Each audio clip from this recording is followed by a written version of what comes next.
Assalamualaikum warahmatullahi wabarakatuh. Salam sejahtera untuk kita semua. Berjumpa kembali di Ceruk Dialektika. Sahabat semua, saya hari ini berada di Pamulang, di rumah salah seorang teman yang juga pernah lama menjadi pimpinan saya, sehingga saya banyak belajar dari beliau. Kami hari ini akan silaturahim dengan teman-teman lama yang dulu pernah bekerja bersama-sama. Sebagian ada yang jarang sekali ketemu, ya, sehingga kita menyempatkan diri untuk bertemu hari ini sekedar untuk menghangatkan silaturahim, ya, mempererat persaudaraan dan persahabatan. Itu intinya. Nah, kesempatan ini saya coba untuk mengulas kembali atau melanjutkan pembahasan singkat kita di video sebelumnya, yaitu tentang nature dan nurture, ya.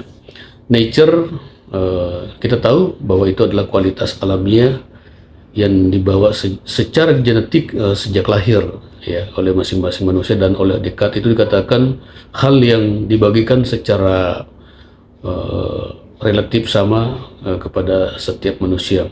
Namun kita juga tahu bahwa nature itu dalam bentuk akal berpikiran atau potensi untuk berpikir dan berkembang bersifat laten.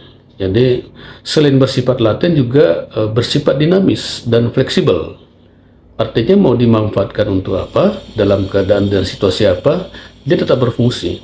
Ketika kita ingin mengembangkan atau menggunakan akal pikiran untuk mengarah pada hal-hal yang baik, maka dia akan semakin berkembang, menguat dan kokoh.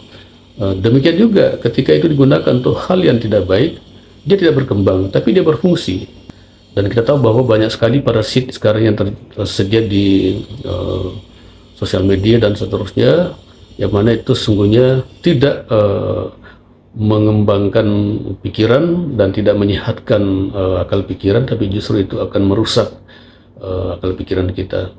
Nah, sehingga teman-teman semua, tanggung jawab kita atau tugas kita adalah bagaimana menguatkan, mengembangkan akal pikiran itu, ya, melalui stimuli, ya, stimulasi, bimbingan dan arahan yang baik. Dan satu hal teman-teman semua, bahwa akal pikiran ini merupakan sesuatu yang istimewa dan sangat luar biasa. Kalau peralatan di dunia ini yang dimiliki oleh manusia, ya, baik itu peralatan yang bersifat manual atau yang mekanikal atau yang elektrik atau apapun, bahkan yang berbasis teknologi teknologi tinggi, ya, teknologi canggih, itu juga punya keterbatasan. Masing-masing mempunyai limitasi, ya. Artinya peralatan-peralatan seperti itu akan mengalami defisit, ya, dalam hal daya tahan, fungsi, penggunaan, umur pemakaian sekarang segala macam, seiring dengan volume dan frekuensi penggunaan. Jadi mengalami defisit. Tapi sangat berbeda dengan pikiran, akal pikiran. Justru akal pikiran itu akan berkembang, akan bertumbuh, ya, menguat jika digunakan secara tepat. Semakin digunakan, semakin berkembang dan semakin bertumbuh dan kokoh. Ya, jadi cara merawat pikiran adalah dengan menggunakannya. Nah, pada kesempatan ini juga saya ingin menyodorkan sebuah dialektika, jadi pandangan yang sedikit berbeda tentang nature ini dari Perancis Galton, ya, ilmuwan Inggris. Meskipun namanya Perancis, tapi beliau adalah orang Inggris. Beliau memberikan pandangan yang sedikit berbeda, dan untuk itu mari kita simak tayangan berikut. Skema ini menggambarkan kepada kita bahwa Galton pada dasarnya meyakini bahwa personality seseorang itu dibentuk oleh elemen-elemen dari dua sumber yang berbeda, yaitu nature dan nurture. Nah, kita lihat pada kotak yang keempat, we can improve our skills and abilities through training and learning, but, jadi kita dapat mengembangkan skill atau keterampilan dan kemampuan-kemampuan kita melalui pelatihan dan pembelajaran. Tapi nature set the limits to how far we can develop our talents. Alam menetapkan batasan sejauh mana kita dapat mengembangkan bakat-bakat kita. Hanya kesimpulannya, nature and nurture both fly apart, but nature is the determining factor. Jadi tetap saja Galton meyakini bahwa antara nature maupun nurture ini, nature lah yang memegang faktor determinan, faktor penentu terhadap pembentukan personality seseorang. Demikian teman-teman, kita telah melihat tayangan singkat tentang nature dalam pandangan atau nature dan nurture dalam pandangan Francis Galton. Nanti kita akan membuat elaborasi yang lebih jauh